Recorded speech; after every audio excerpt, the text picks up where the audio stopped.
माडिया समुदायामध्ये दगड लावावाच लागतो. दगड नाही लावला तर त्याचा आत्मा भटकतो इकडे तिकडे वगैरे वगैरे.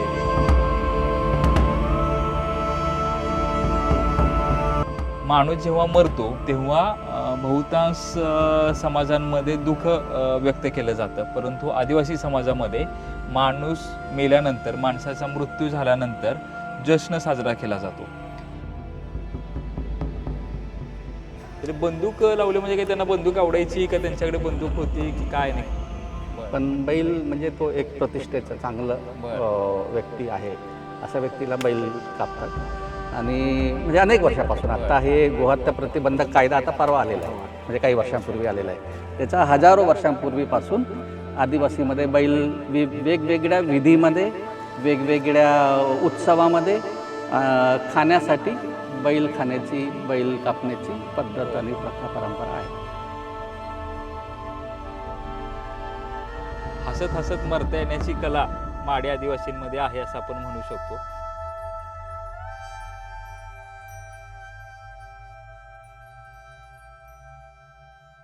इंडिजिनियस स्टोरीज विथ आदर्शच्या या एपिसोडमध्ये आपण गडचिरोली जिल्ह्यातल्या भामरागड तालुक्यामध्ये आज आलेलो आहे. आणि आदिवासी म्हणजे ज्याचा आधीपासून या धर्तीवरती अधिवास आहे तो म्हणजे आदिवासी. आदिवासी समाजामध्ये खूप वेगळ्या पद्धतीची एक संस्कृती, एक इंडिजिनियस संस्कृती आपल्याला पाहायला मिळते. त्याचाच एक भाग म्हणजे हे तुम्हाला मागं जी दगडं दिसत आहेत ती. माणूस जेव्हा मरतो तेव्हा बहुतांश समाजांमध्ये दुःख व्यक्त केलं जातं, परंतु आदिवासी समाजामध्ये माणूस मेल्यानंतर, माणसाचा मृत्यू झाल्यानंतर जश्न साजरा केला जातो. माणूस जेव्हा मरतो तेव्हा तो मुक्त होतो असं समजलं जातं. आणि त्या मेलेल्या माणसाला एखाद्या जमिनीमध्ये ठिकाणी पुरलं जातं आणि त्या कुटुंबातील सर्व लोकांची अशा पद्धतीनं एक आठवण म्हणून त्या मेलेल्या माणसाच्या नावाने एक दगड उभा केला जातो. इथं तुम्हाला जी मागं दिसत आहेत ही अशाच पद्धतीची, आत्ता आपण याला दगड म्हणूयात, पण ह्याची सविस्तर माहिती ॲडव्होकेट लालसू नोगोटे आपल्याला देतील. परंतु आम्ही रस्त्यावरून जात असताना, जेव्हा आम्ही जंगलामधून एक छोट्या छोट्या गावांमधून, माड्या समाजाच्या छोट्या छोट्या गावांमधून जात होतो, तेव्हा रस्त्याच्या कडेला अशा पद्धतीच्या काही दगडं दिसली. आणि सगळ्यात महत्त्वाचं म्हणजे आमचं लक्ष वेधून घेतलं ते या बंदुकीने. हे जर तुम्ही बघितली तर इथं बंदूक दिसते, लाकडाची आहे परंतु ती बंदूक लावलेली आहे. आता ह्या दगडावरती अशी बंदूक का बरं ठेवली म्हणून आम्ही गाडीला ब्रेक लावला आणि मग लालसूने आम्हाला गोष्ट सांगायला सुरुवात केली. तर लालसू दादा, मला सांगा की नक्की हा काय प्रकार आहे आणि ह्या वेगळ्या वस्तू ज्या काही लावलेल्या आहेत ते लावण्यामागची काय कारणं आहेत? आदिवासी समुदायामध्ये माणूस मरण पावल्यानंतर म्हणजे खूप वेगवेगळ्या विधी, म्हणजे मेल्यानंतर जस्ट त्याला दफन केलं एवढंच संपत नाही, पण त्याचं दफनविधी झाल्यानंतरही त्याचं एक अजून विधी करतात, त्याला दिनाल्क असे म्हणतात. बरं. दिनाल्क म्हणजे मेल्यानंतर हिंदू संस्कृतीमध्ये जसं तेरवी करतात त्याच पद्धतीचं, पण तसं नाही आहे. म्हणजे खूप लोक ते पत्रिका लिहितात ना आमच्या आदिवासी समुदायामधले, की तेरवी निमंत्रण पत्रिका वगैरे वगैरे. मला आश्चर्य वाटते, हे तेरवी नाही आहे, 13 दिवसांनी होणारा कार्यक्रम हा नाही आहे. तर हे कार्यक्रम 1 वर्षांनी, 2 वर्षांनी, फार 5 वर्षापर्यंत वगैरे, जेव्हा चांगलं पीक पाणी येईल, मोहाचे फुलं चांगले पडतील, गावातल्या अजून लोकांचे तेरव्या करायचे असतील, म्हणजे दिनाल्क करायचे असतील, तेव्हा ही विधी करतात. म्हणजे माणसाचा एखादा मृत्यू झाला की बऱ्यापैकी हिंदू समाजात काय होतं की 10व्या दिवशी, 13व्या दिवशी काही ना काहीतरी विधी असतो. आदिवासी समाजामध्ये माणूसचा मृत्यू झाला की त्याला किती दिवसांनी पुरलं जातं? हो, लगेच दुसऱ्या दिवशी. जाळत नाहीत? जाळत नाही. बरं. त्याला जमिनीवर पुरतात, त्याला गुमिया म्हणतात आम्ही. गुमिया. बरं. जिथे जमिनीवर पुरतात आणि कुठेही पुरायचं असं नाही आहे, त्या कुटुंबातले जिथे एकत्र आसपास पुरलेले आहेत तिथेच ते पुरतात आणि वर दगड ठेवतात. असं गोल गोल दगड वगैरे वगैरे ठेवतात आणि असे त्याच्यासमोर असं एक सपाट दगड लावतात आणि तिथे मग तांदूळ, पैसे, दारू, डाळ वगैरे वगैरे दारू काही पण? हो, दारू पण अर्पण करतात. दारू म्हणजे म्हणजे मोहाची वगैरे मोहाची दारू बरं. असेल किंवा तो जर का इंग्लिश पीत असेल तर बरं. स्पेशली त्याला इंग्लिश बोलावतात, म्हणजे बरं. म्हणजे तिथे ठेवतात. बरं. म्हणजे हे इथे कुठेतरी दिसेल तुम्हाला दारूच्या बाटला वगैरे. बरं. नंतर लक्षात आलं येईल तुम्हाला. हम्म. हे बघा ना, हा हा. आता दारूची बॉटल आहे. हा देशी दारूचा आहे हा. अक्षरशः. देशी दारूची बाटल आहे हा, ते. तर इथे ठेवलं होतं त्यांनी. बर. तर असं दारू मग पण, ज्याला दारू आवडते त्याच्यासाठी दारू ठेवून देतात. हा, जर का तो दारू पिणारा असेल वगैरे हिंदू समाजात पण असं होतं की जेव्हा त्याचा मला वाटतं 13व्यालाच नैवेद्य केला जातो आणि त्याला ज्या आवडणाऱ्या वस्तू आहेत हम्म. त्या तेव्हा तिथे ठेवल्या जातात आणि कावळा जेव्हा ते खातो तेव्हा समजलं जातं की आत्म्याने ते खाऊन टाकलं. तर तशाच पद्धतीनं तसं हे त्या गुमियामध्ये म्हणजे त्या समाधीमध्ये पण ठेवतात. बर. त्याच्यानंतर त्याचं दफन झाल्यानंतर पुढच्या वर्षी असेल, अजून 2 वर्षांनी असेल, 3 वर्षांनी, 4 वर्षांनी, 5 वर्षांनी मग त्याचं दगड लावतात. या संपूर्ण दगड लावण्याच्या प्रक्रियेला दिनाल कसे म्हणतात. ओके. मग माणसाचा मृत्यू झाला की करतात त्याला काय म्हणतात? ते त्याला गुमिया गुमिया म्हणतात. गुमिया हे मृत्यू झाल्यानंतर लगेच होतंय. दुसऱ्या दिवशी त्याला मात्र जमिनीवर पुरतात. ह्याला काय म्हणायचं? हे बंडांग. बंडांग. तर पण ह्याला काय वेळेचं लिमिट हे नाहीये. बंडांग म्हणजे दगड. हे दगड लावण्याच्या संपूर्ण प्रक्रियेला, विधीला दिनाल कसे म्हणतात. ओके. पण मग माणूस मेल्यानंतर दिनांक दिनाल्क दिनांक दिनाल्क दिनांक करण्यासाठी ठराविक वेळ नाहीये. जेव्हा त्याचं व्यवस्थित सगळं सुरळीत चाललंय, पीक पाणी व्यवस्थित आहे, पैसे आहेत, तेव्हा हा कार्यक्रम केला जातो. आदिवासींचा कोणताही सण, म्हणजे आत्ता मी परवा दिवाळी होता ना, हा. तर मी इकडे कोटगुल कोरची तालुक्यात एका आमचे नातेवाईक आहेत, त्यांना फोन केला होतो. बर. तर दिवाळीनंतर बरेच दिवस झाले होते. हा. म्हणलं काय चालू आहे, म्हणलं नाही आज आमच्याकडे दिवाळी आहे म्हणे. बरं. तर आमच्याकडे पण इकडे पोळ्याच्या दिवशी पोळा नसतो, दिवाळीच्या दिवशी दिवाळी नसतो. गावातले सर्व लोक मिळून ठरवतात की कोणत्या दिवशी काय पंडुम करायचं. बरं. लग्न जर का एखाद्याला करायचं असेल तर तो लग्न करणारा ठरवत नाही. गावातले सर्व लोक बसून कोणत्या दिवशी कधी करायचं, गावातल्या सर्व लोकांच्या सोयीसुखीनुसार म्हणजे त्यांचं संमतीनुसार ठरवून बरं. ते गावातले लोक तारीख ठरवतात. हे थोडक्यात कुठलाही सण हा दुःखात किंवा वाईट नाही झाला पाहिजे. त्यापेक्षा आपली कुठली चांगली वेळ आहे ते बघून तो सण साजरा करावा, म्हणजे जेणेकरून प्रत्येक सण हा खरोखरच आनंदाचा राहील. हो हो. खूपच तर चांगलं ते आहे. मग हे दिनाल कधी करायचं हे ठरवतात.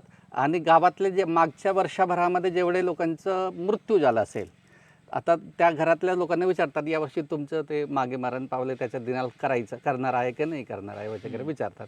जर का तो म्हणले बकरा लागतो त्याला, बैल कापतात दिनालकला. मोठा व्यक्ती असेल, बर. म्हणजे म्हातारा असेल, पुरेपूर आयुष्य जगलं असेल त्यांनी, त्याची समाजामध्ये खूप चांगलं मान असेल, प्रतिष्ठा असेल, असं जर का असेल तो व्यक्ती, तर त्याच्यासाठी बैल कापतात. बकरे डुकर तर असतातच, कोंबडा वगैरे, पण बैल म्हणजे तो एक प्रतिष्ठेचं चांगलं व्यक्ती आहे, अशा व्यक्तीला बैल कापतात. आणि म्हणजे अनेक वर्षापासून आता हे गोहत्या प्रतिबंधक कायदा आता परवा आलेला आहे, म्हणजे काही वर्षांपूर्वी आलेला आहे. त्याचा हजारो वर्षांपूर्वीपासून आदिवासीमध्ये बैल वेगवेगळ्या विधीमध्ये, वेगवेगळ्या उत्सवामध्ये खाण्यासाठी बैल कापण्याची पद्धत आणि प्रथा परंपरा आहे. तर ही संपूर्ण जी ह्याला हे जे दगड आहेत की नाही, आता हे खाली एक दगड लावलेला आहे, हा मला वाटतं इथलाच आहे काय? एकदम काळा दगड आहे. ही फरशी सारखा काहीतरी दगड दिसतोय, फरशी दिसते ही. तर हे इथनच गोळा करतात की कसं? नाही, हे एका ठिकाणी मिळत नाही आता दगड. म्हणजे आता एवढे लोक इकडे मरण पावलेले आहे आपल्या क्षेत्रामध्ये.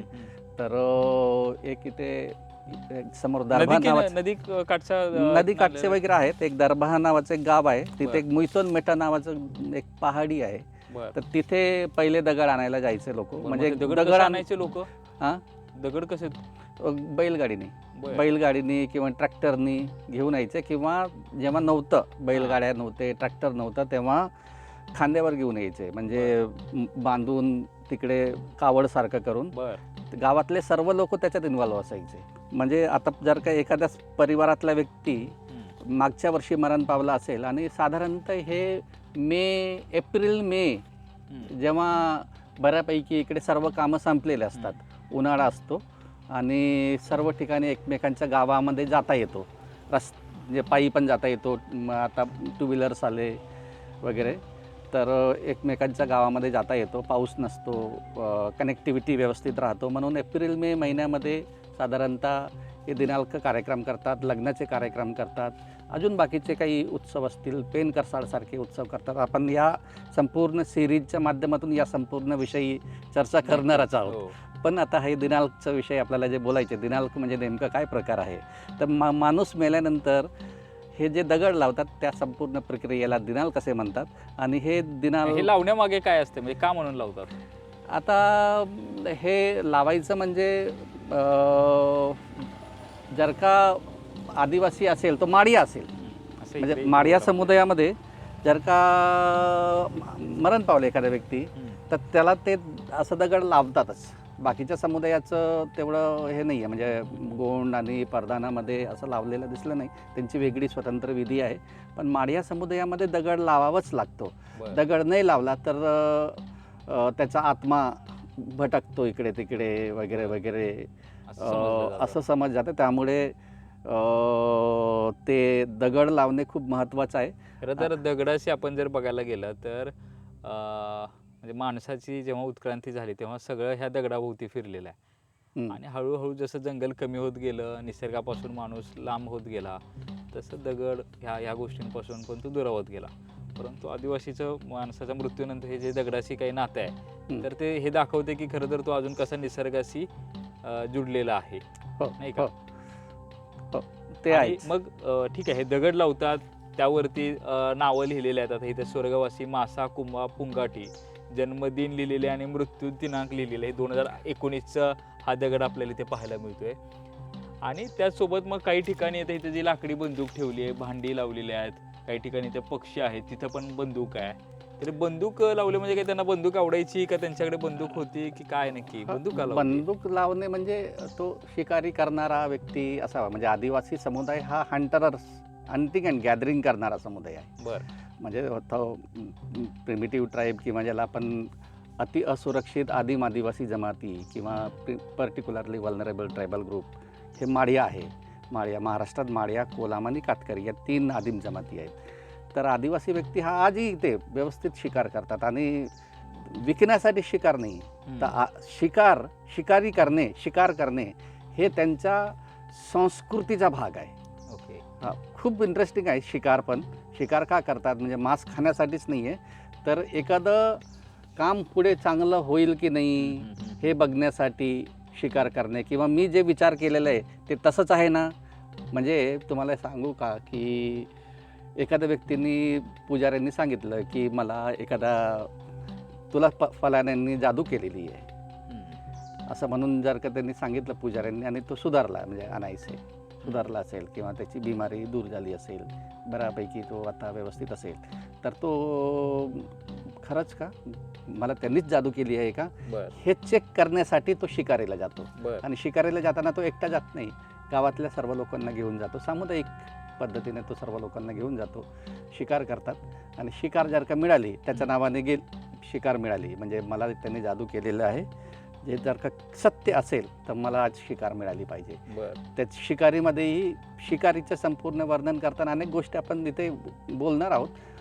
खूरवाला शिकार मिळाला की फंकवाला किंवा पीसवाला शिकार मिळाला की त्याच्यात अजून दुसरं काही आहे का, त्याच्यावरून त्याचं मूल्य ठरवलं जातं. तो बराच मोठा एक विषय, वेगळा विषय आहे. आता ह्यावरती बोलायचं झालं आपण, तर मग हे जे आता मागे आपण बघितलं एका ठिकाणी टीव्ही लावला होता, काही ठिकाणी वेगवेगळ्या वस्तू ठेवतात, तर मग ते कुठल्या वस्तू कसं ठरवतात, त्यांना आवडणाऱ्या वस्तू? त्याचे जेवढे पण वापरायचे वस्तू असतात ना, मेल्यानंतर ते घरी ठेवत नाहीयेत. त्याचं सर्व बिलॉंगिंग्स जे असतात ते त्याच्याबरोबर ते म्हणजे मी खूप ठिकाणी बघितलं, सायकल पण त्याचं वापरायची, सायकल पण, टू व्हीलर पण मी एक ठिकाणी काय हो का, तर सायकल बघितलं मी, तर सायकल पण त्याच्याबरोबर ते समाधीमध्ये ते हे करतात. टीव्ही बघितलं, त्याला फिटच करून ठेवतात सिमेंटने. हो हो. तर ते त्याचे जेवढे पण वापरायचे वस्तू असतील, आता एखादा व्यक्ती जर का लॅपटॉप वापरणारा असेल तर, आणि बाकीच्यांनी दुसऱ्यांनी त्याचं ते लॅपटॉप नाही वापरायचं, त्याचं आहे ते त्याला ते त्याच्याबरोबर ते टाकून देतात. तर असं ते आहे. म्हणजे अनेक ठिकाणी तुम्हाला बघायला मिळेल की त्याचे वापरायचे पैसे असतील एखाद्या वेळेस, ते पैसे पण त्याच्याबरोबर ते ते ठेवून देतात तिकडे. बर तर हे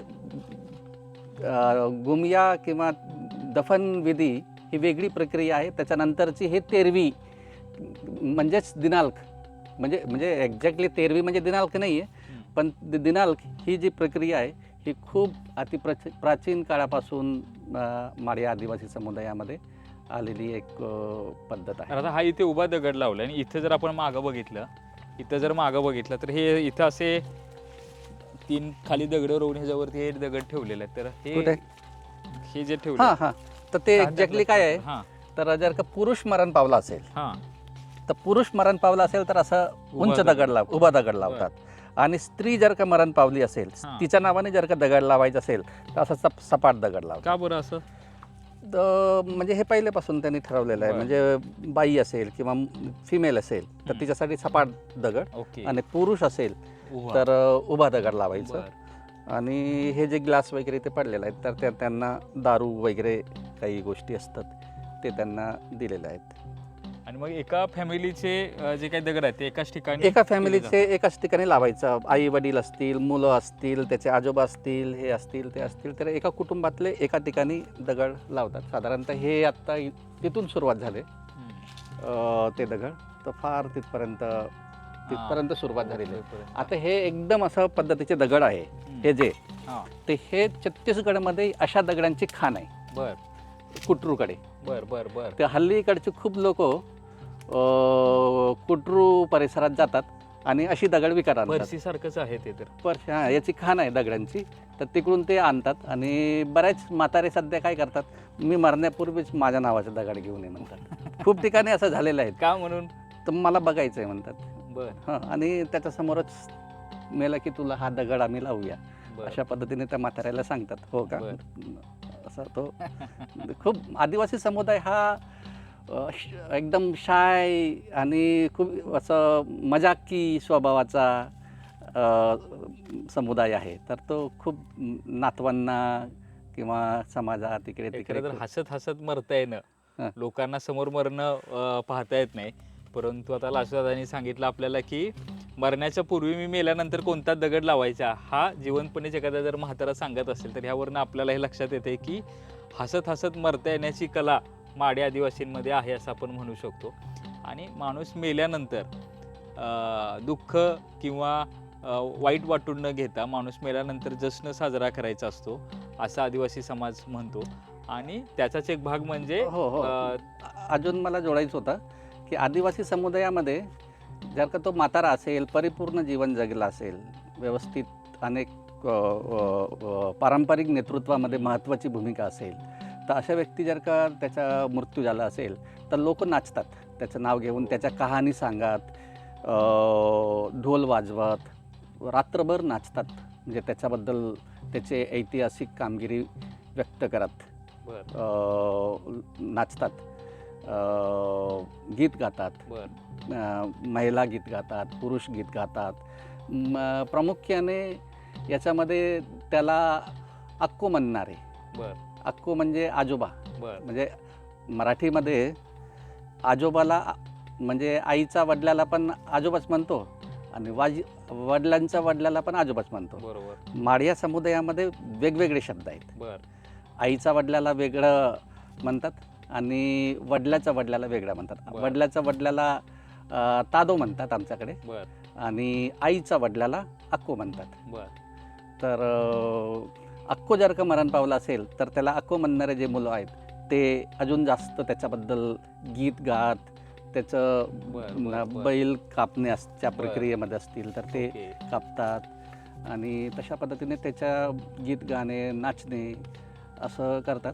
म्हणजे दुःख व्यक्त करताना पण त्याच्याबद्दलच्या काही काही गोष्टी, भावना व्यक्त करतात.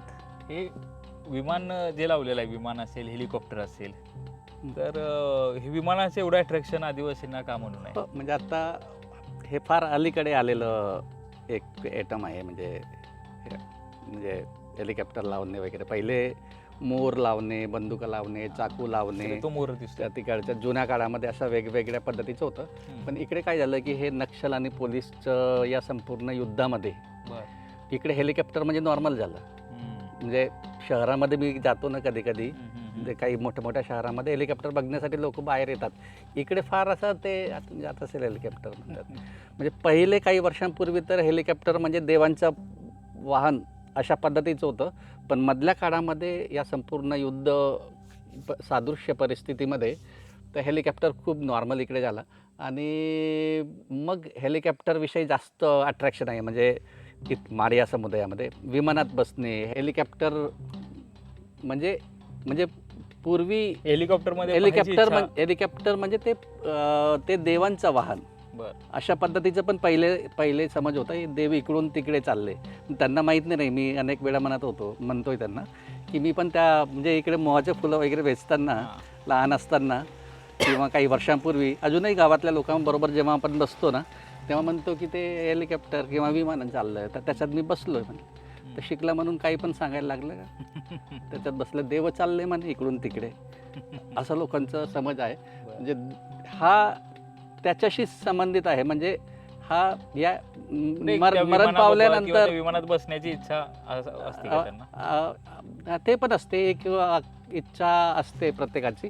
पण त्या व्यक्तीने आता तू या हेलिकॉप्टरमध्ये बसून तू जा तिकडे, जिकडे पण जायचंय तुला, स्वर्गामध्ये स्वर्ग नरक वगैरे या पद्धतीच्या संकल्पना आहेत की नाही माहिती नाही.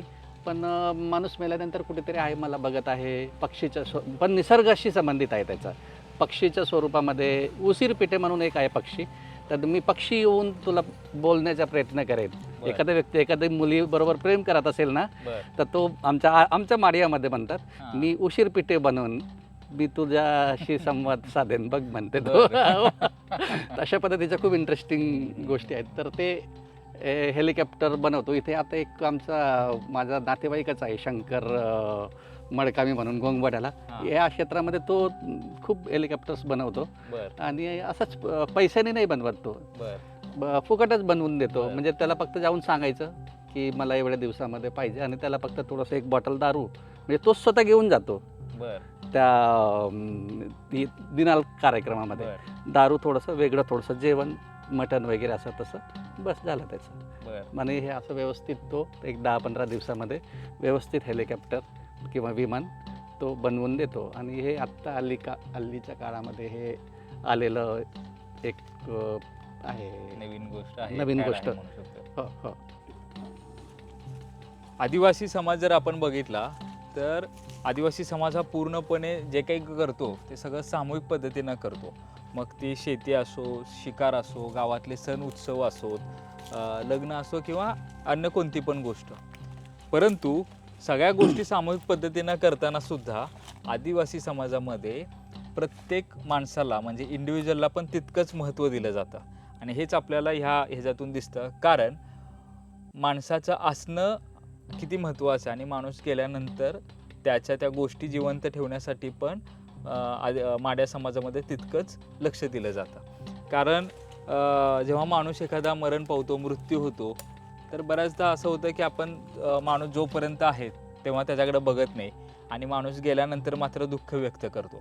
आदिवासींमध्ये मात्र ह्याच्या थोडंसं वेगळं पाहायला मिळतं. माणूस जोपर्यंत आहे तोपर्यंत त्या माणसाला हे सगळेजण वेळ देतात, त्याच्यासोबत आनंदानं राहतात आणि ते एवढं चांगलं आयुष्य जगतात की त्यांना मरण्याचं दुःखच राहत नाही. आणि जेव्हा मरण्याची वेळ येते तेव्हा हसत हसत मरण्याची कला त्याच्यामध्ये आलेली असते.